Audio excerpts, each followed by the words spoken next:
Hello everybody, this is Rodians with Ray of Insanity Gaming, and welcome back to NightSky. I know it's been a while since we were here, but I figured since I wanted to take a moment later on in the video and just go over a few of the people I met this weekend and a little surprise that occurred yesterday. Assuming I put this video up on Tuesday. It depends on, how long editing and stuff takes and whether or not the video actually records. More on that later, but as you can see, we've gone all the way from the beach, through the mountains, old ruins, the void, everything, all the way to Aurora's North, which I actually completed. We were at Giant Leaf, which we finished last time on NightSky, and now it's Aurora's North. The reason it shows is completed, that's what the little white dot is for, is because I recorded prior to this the entire Aurora's North. I'll go ahead and hop in there. Recorded the entire thing, but of course for some reason Fraps decided, oh no, we don't need to save any of that footage. So here we are playing Aurora's North again. This will be the first time for y'all. I mean, possibly not if you've played the game before. But anyways, that's great. Additionally, since I knew I was going to be in San Diego for quite a while, and I knew I probably wouldn't get back until either late Monday or early Tuesday. I actually got back about 3 this morning. That was great. I tried to record an additional episode of I tried to record an additional episode of XCOM, just to make sure there was footage for yesterday. And I was planning on putting it up. But lo and behold, Fraps decided I recorded 2 entire episodes. And Fraps decided, oh no, we don't need to save any of that. So yeah, that was great. Additionally, the next time I do put XCOM footage up, I might be a little confused as to where I am, simply because I recorded 2 entire missions, and having recorded 2 entire missions, and now having to go back to the previous save point, I might not entirely remember what all is going on. So that's the thing. But anyways, we are playing NightSky, of course, so let's get into that. I really like Aurora's North, all of the ice, and just the environment in general. Let's see if I can make it up this. Yes. Alright, we have to beat the little thingamabob over there. We have to beat that to the other side, because we have to use the bigger thingamabob, that one, to get across before the little thingamabob knocks it away. Oh, frickin', we failed anyways. That's fine. That's okay. Did it once, we can do it again. One nice thing about re-recording Aurora's North is I don't remember exactly which level of Aurora's North it was, but at one point I just hit this brick wall and I could not get past this point, and it took me 20 or 30 freaking tries, and hopefully we'll be able to do it on the first try this time. No.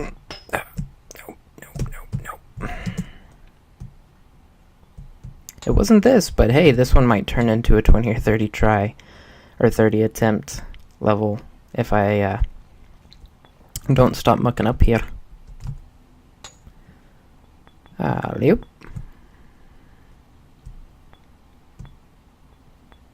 But hey, you do it once, you can do it again.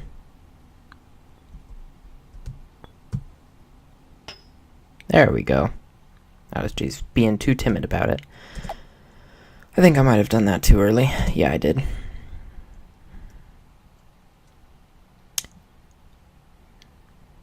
I like all the little sparkles. I think I might have done that too late.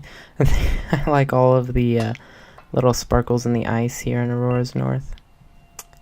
Yep. Too late. Alright, let's try this. Perfect. Slide to a halt. Get rid of that. And now we'll wait for that one to be leveled out before we hit ourselves over. See, and that's the hardest part of NightSky, is when you just have to wait for the conditions to be right.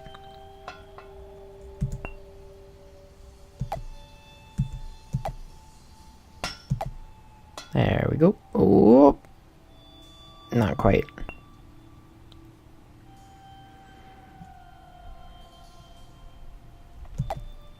For all the frustration of this game, though, they did a really good job having that very calming, soothing background music, and just the environments in general are very soothing.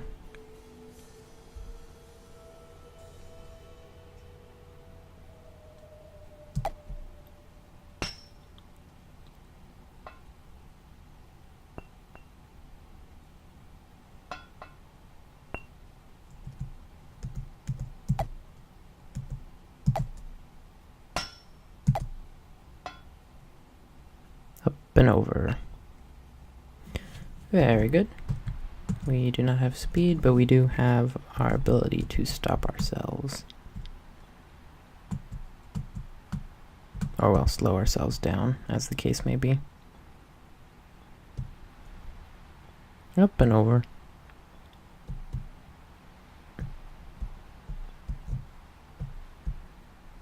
Oh, crap.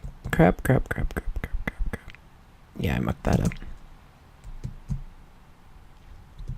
Let's try this again.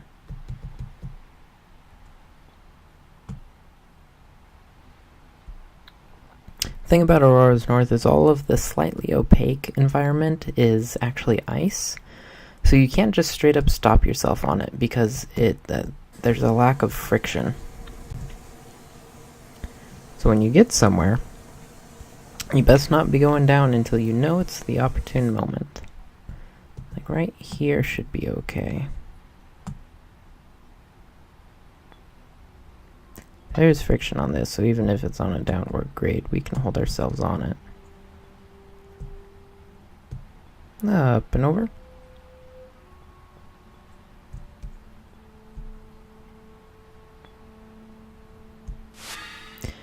And now we go back and do this again.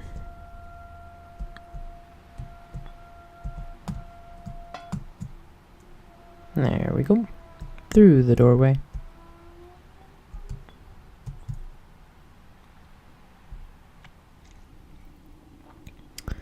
I remember here. Okay, so we're going to drop this down. We're going to get it moving. And since it's on the ice, lack of friction will keep it moving. And we're going to go the other direction as quick as possible here. Oh, shoot.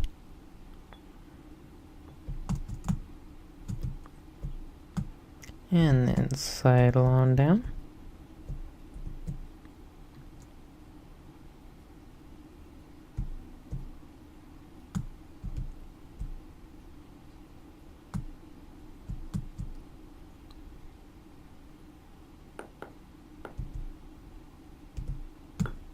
Ah, frick.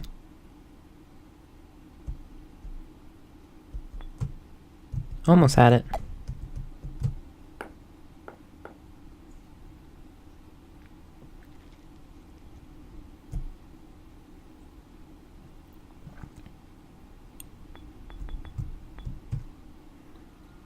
I was just chewing gum, and it smells like mint in here, and I really want another piece of gum, but they're out in my van. Also, I don't want to waste gum because I have no reason to be chewing gum right now.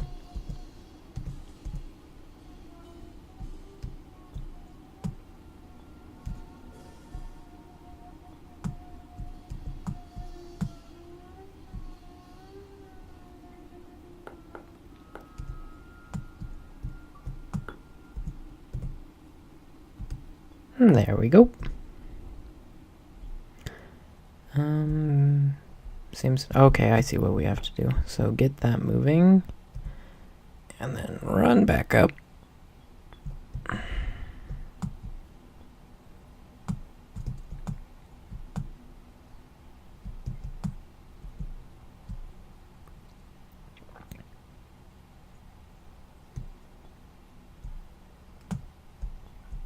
Go over and catch it on the other side.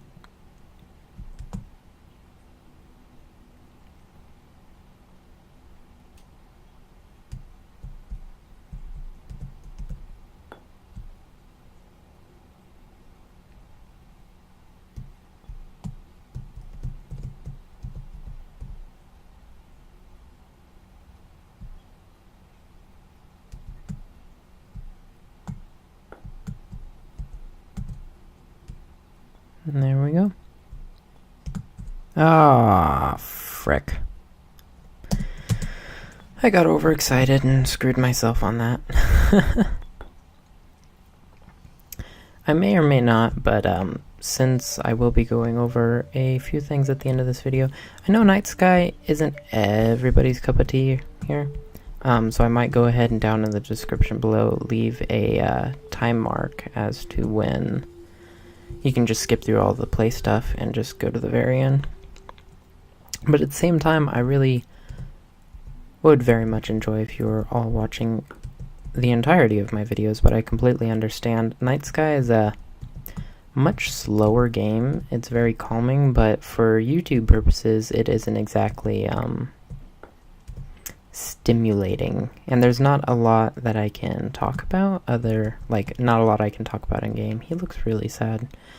As opposed to a game like XCOM 2, where I'm constantly able to talk about, like, what am I gonna do and why am I gonna do it. So, like, if NightSky is not your cup of tea, I completely understand. But of course there's going to be something at the end of the video. That's kind of why we're in NightSky here, is because unlike a typical Monday, even though it's not Monday, this is stand-in for Monday's video, I'm going to be talking about a few different people. And I need an environment where I can... One second. Oh, frick. I messed that up. I need an environment where I can talk about, talk for a few minutes without playing. And in XCOM 2, that's really not optimal because I would have to pause it. Because if you're talking and you don't pause it, the in-game time continues to go, and as a result, events can occur simply while you're sitting there doing nothing, which would not be optimal. And now we'll just slide to our victory.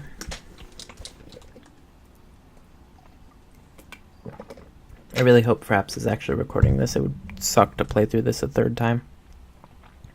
I enjoy NightSky, but the levels don't have a lot of, they have replayability, but not, right, 2 seconds after you've just played it.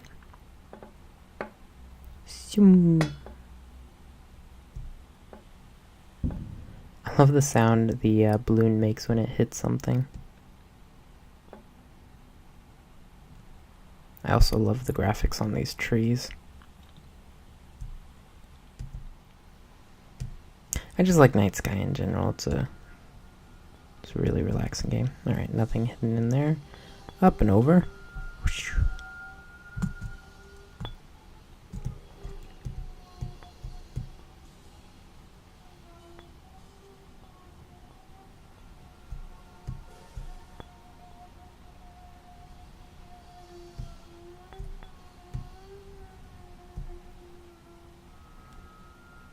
Alright, let's move this over.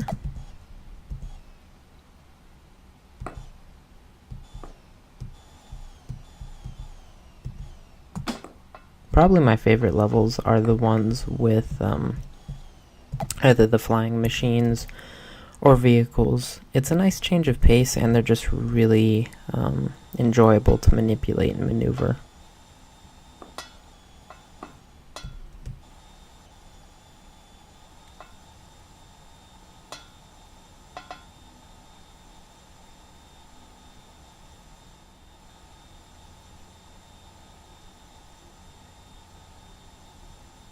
Toss it.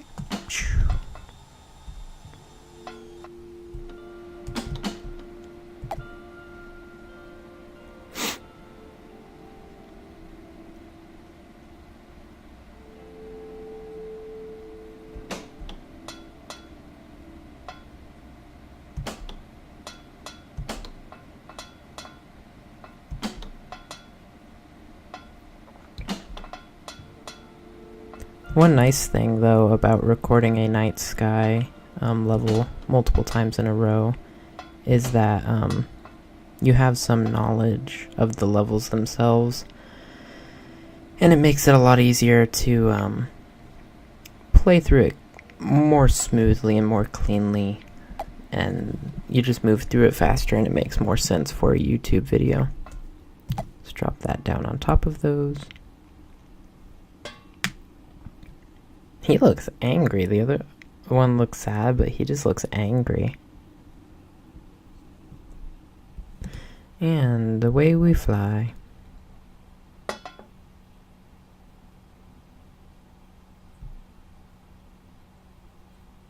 Boom.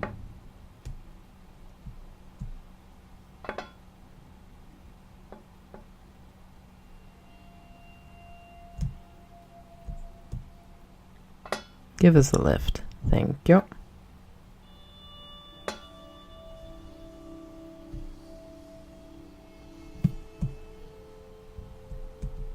think we need to just fall through these. Indeed.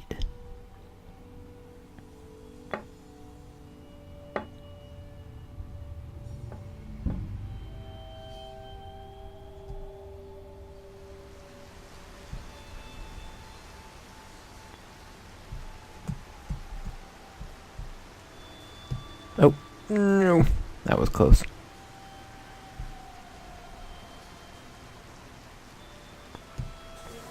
Through the windows. Meanwhile, in the fourth dimension, here we are in Slightly Nonsense. So let's go ahead and quickly zoom.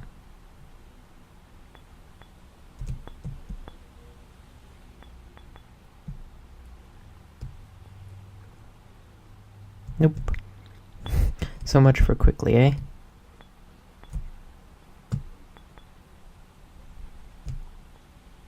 There we go. Slowly make it up the incline. And shoot ourselves across. Alright, search for the secret stars hidden in levels marked with the star icon on each menu. So if you can see above me here, above this little flickering circle, there's a counter, and we don't even have 6 stars. So I think later on I will go ahead and do an episode devoted purely to finding the stars, and then probably one last episode after that to go through Slightly Nonsense. But for the moment, we are going to just leave it here. And I'm going to talk about a few people from this past weekend in San Diego. First and foremost, of course, I already mentioned him in previous videos, and of course he was with me for the entire San Diego trip, is Ryan Wells, and cosplay of Ryan Wells. His Gartham debuted at San Diego Comic-Con, and then of course on Saturday he did Johann Kraus from Hellboy 2, and he was actually in a group on Saturday. It was him, a buddy of his who did the actual Hellboy from the comics, a friend of theirs who did Babe Sapien instead of Abe Sapien, and then of course somebody, I don't remember her name, but Sparky the Fire Girl did her. If you'd like to see those pictures, go ahead and hop onto Facebook, hit up Cosplay of Ryan Wells, and check out his other stuff too. He does amazing work, and it's also really, really fun to follow along as he's going through his cosplays, and you can learn, if you're a cosplayer yourself, a bunch of great methods for working on your own projects.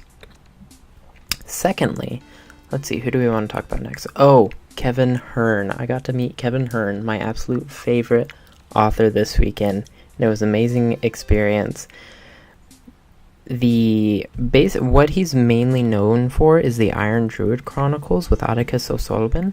I definitely recommend reading that entire series. It's amazing, including the little kind of like side books that aren't a part of the main chronicles, but give you additional details that help fill in a few gaps here and there. He also, if I remember correctly, he helped with 1 or 2 of the Star Wars books. So if you like Star Wars and you like the Star Wars books, he's definitely somebody for you to check out. And of course, Ryan, Kevin, and the 2 other people I have to talk about, I'll include links to their social media below. Third, we have Mindy, Indy, who actually did a commission for me while I was at San Diego Comic-Con, and it's just a little tiny profile picture piece for me that I'm going to be dropping onto my Twitter, probably either shortly before or shortly after this video goes up, so definitely check that out. Her information will be down in the description below. Check that out, check out her other work. I know I mentioned this in a previous video, one of the San Diego videos, but she also did art for Deadpool, so that's really awesome. Last but not least, I have his business card right here, 1 second. We have cousin Bill Lorenz Tattooing. He works at Sacramento Tattoo, and surprise, surprise, he actually did Ryan's 15th tattoo, but Ryan's 9th tattoo with him yesterday, Monday, and then he did my very first tattoo for me as well. I can't say what or where it is right at this moment because my mother, she knows about it, but she doesn't know what it is or where it is yet, and she watches some of my videos, so I don't want her finding out until she comes up and visits. After she's seen it, I'll go ahead and drop it on Twitter and probably in one of my videos because I'm really excited to share it. But yeah, so those four, there's Ryan, Kevin Hearne, Mindy, Indy, and Bill in Sacramento. If you live in Sacramento, definitely, and you're thinking of getting a tattoo, definitely hit him up. And as I've said, all of their information will be down in the description below. I know typically we do YouTubers in Monday's videos or pseudo Monday videos, but since I am going over these 4 individuals, I'm not going to do that. Just creators in general, we're going to be highlighting them. So of course, this is the end of the episode. I hope wherever you are, you're having a wonderful day, a wonderful week, and until next time, toodles.